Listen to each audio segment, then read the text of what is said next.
स्वागत है आप सभी का गायत्री विद्या मंदिर सांचौर की ऑनलाइन क्लासेस में।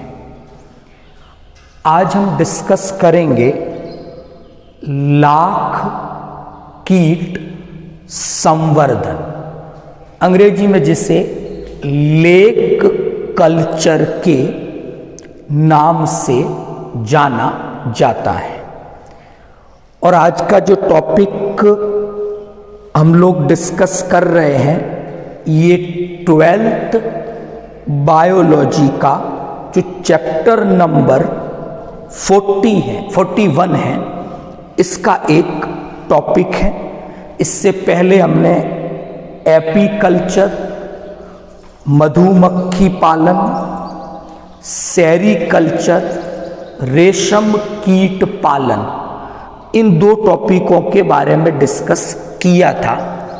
और आज हम लाख कीट संवर्धन या लेक कल्चर के बारे में डिस्कस करेंगे। तो शुरू करते हैं लाख कीट संवर्धन के बारे में। जो पहली बात हम लोग डिस्कस करेंगे वो हम डिस्कस करेंगे कि लाख संवर्धन या लेक कल्चर क्या है। तो इसके बारे में एक छोटा सा डिस्कशन हम लोग पहले करेंगे।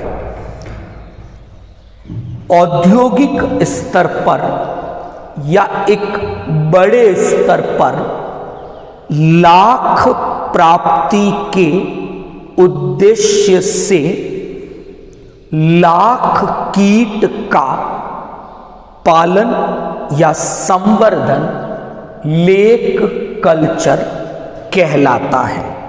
अब सवाल आता है लाख क्या है। लाख एक रेजिन सीक्रीशन है जिसे लाख कीट के शरीर पर उपस्थित लाख ग्रंथियों के द्वारा स्त्रावित किया जाता है। और उसी लाख की प्राप्ति के उद्देश्य से इस लाख कीट का एक बड़े स्तर पर, औद्योगिक स्तर पर जो पालन संवर्धन किया जाता है उसे हम लेक कल्चर या लाख संवर्धन इस नाम से जानते हैं।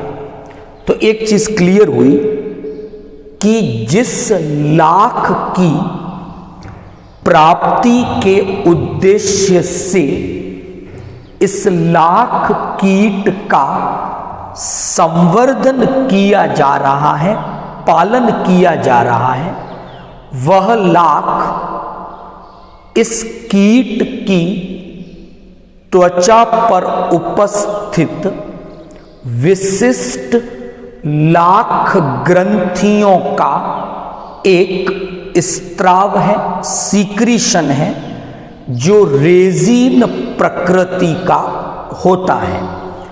और ये जो लाख हैं इसका उपयोग खिलौने बनाने में, चूड़ियों के निर्माण में किया जाता है। ओके, तो अब स्टार्ट करते हैं कि सबसे पहले जब हम बात करते हैं हमारे पौराणिक साहित्यों की, तो उसमें एक नाम आता है महाभारत का। महाभारत आप सब लोगों ने टेलीविजन पे देखी भी होगी। तो महाभारत में पहली बार लाख का वर्णन मिलता है और वहां एक प्रसंग इससे मिलता हुआ आता है कि महाभारत में दुर्योधन के द्वारा, जो एक कौरव था, उसके द्वारा पांडवों की हत्या के लिए लाक्षागृह का निर्माण करवाया गया था। यानी एक इस तरह का महल बनाया गया था जिसका पूरा निर्माण लाख के द्वारा करवाया गया था। तो इस जानकारी से ये पता चलता है कि प्राचीन समय में भी एक बड़े स्तर पर लाख उपयोग में ली जाती थी, और इसका मतलब है उस समय लोगों को लाख कीट और उससे किस प्रकार लाख प्राप्त होती हैं इसके बारे में जानकारी थी। दूसरा जो विवरण मिलता है लाख से संबंधित वो अबुल फजल द्वारा लिखित आईने अकबरी पुस्तक में भी मिलता है, उस ग्रंथ में भी मिलता है।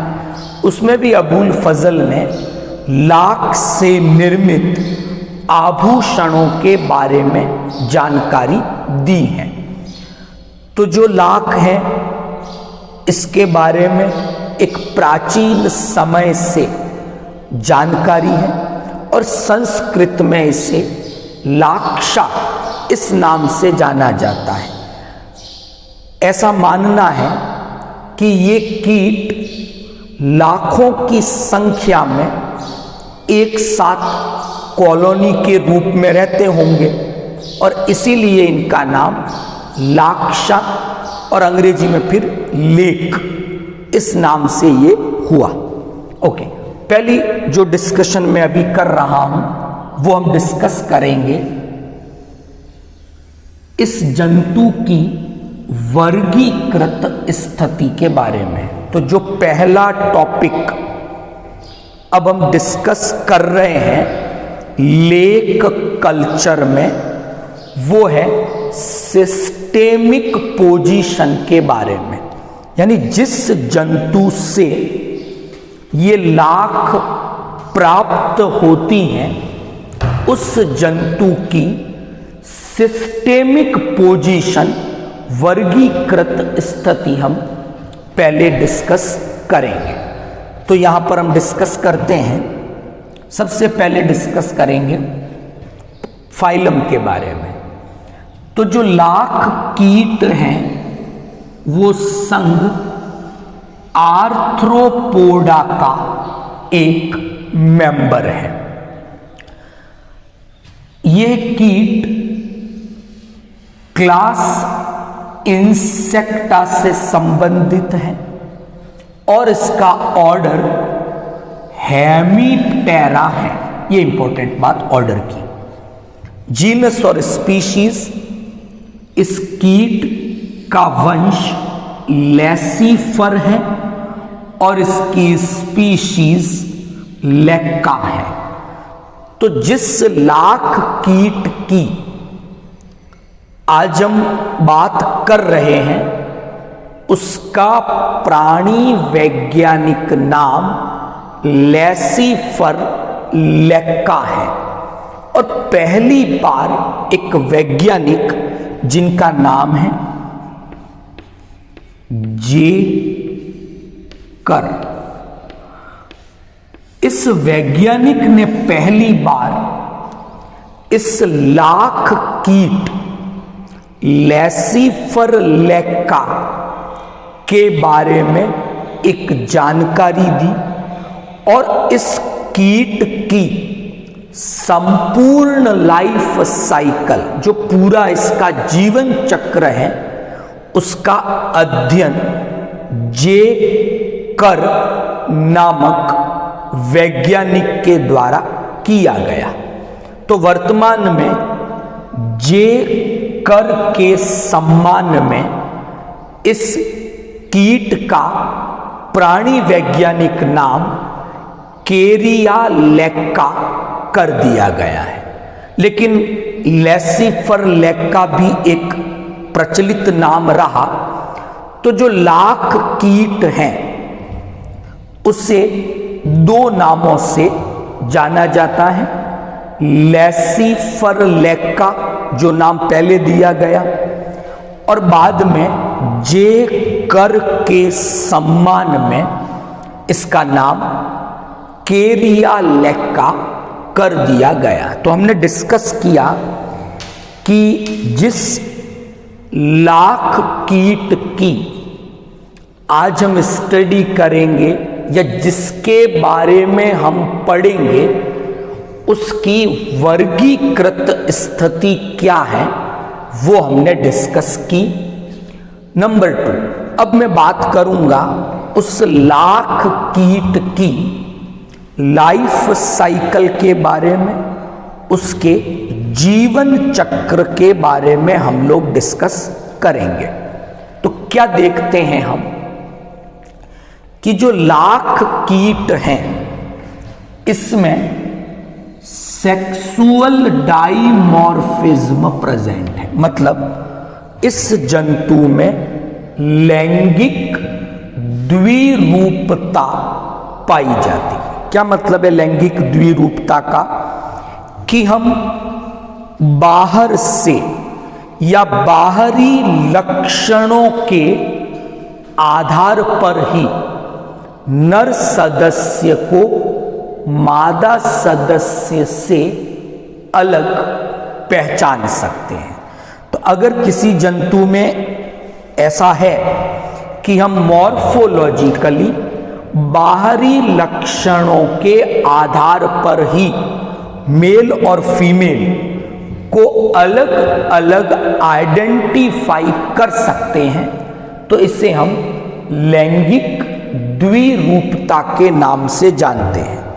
तो जो लाख कीट हैं उसमें भी हम मेल और फीमेल को अलग अलग पहचान सकते हैं। तो क्या कैरेक्टर्स हैं ऐसे कि जो फीमेल होगी वो मेल के कंपैरिजन में बड़े आकार वाली, मैंने लिखा लगभग फीमेल का साइज या जो उसकी लंबाई है वो 5 मिलीमीटर के आसपास है, जबकि मैं अगर मेल से इसका कंपैरिजन करता हूं तो मेल की साइज ज्यादा छोटी है इससे, और मेल का साइज लगभग 1.5 मिलीमीटर ही होता है।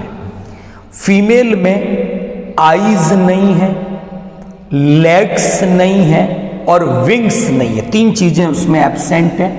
ना तो उसमें आंखें हैं, ना उसमें विंग्स हैं और ना ही उसमें लेग्स हैं। इसलिए जब जो लार्वा है इसका, उसमें जब कायांतरण होता है तो जो फीमेल बनती है वो कहीं मूवमेंट नहीं करती, उसी होस्ट प्लांट पर जहां अंडे दिए गए हैं, जहां अंडों से लार्वा बने हैं और लार्वा से फिर ये जो एडल्ट बनेंगे, तो फीमेल वहीं रहेगी, क्योंकि उसमें ना तो आईज है, ना लेग्स हैं और ना ही विंग्स हैं। लेकिन जो मेल है, मेल में आईज भी हैं, लेग्स भी हैं और विंग्स भी हैं। तो मेल है वो उड़ सकते हैं, फ्लाइट कर सकते हैं। तो ये कुछ कैरेक्टर्स मैंने डिस्कस किए, बॉडी की साइज डिस्कस की, विंग्स के बारे में डिस्कस किया, उनके लेग्स के बारे में डिस्कस किया और आईज के बारे में डिस्कस किया। तो इन लक्षणों के आधार पर हम मेल और फीमेल में डिफरेंस कर सकते हैं, उन्हें पहचान सकते हैं। जीवन चक्र में ये 3 अवस्थाएं हैं। अंड अवस्था, ये निम्फ या लार्वा अवस्था और फिर एडल्ट अवस्था। ओके, निषेचन के बाद फीमेल अंडे देती है, होस्ट प्लांट पर यह काम हो रहा है। मैं अलग से डिस्कस करूंगा इसके होस्ट प्लांट कौन से हैं उसके ऊपर। तो अंडे दिए गए लगभग 250 से 300 अंडे अक्टूबर नवंबर के आसपास दिए जाते हैं। ये सब अंडे होस्ट प्लांट में हैं। अंडों से निम्फ का निर्माण होता है।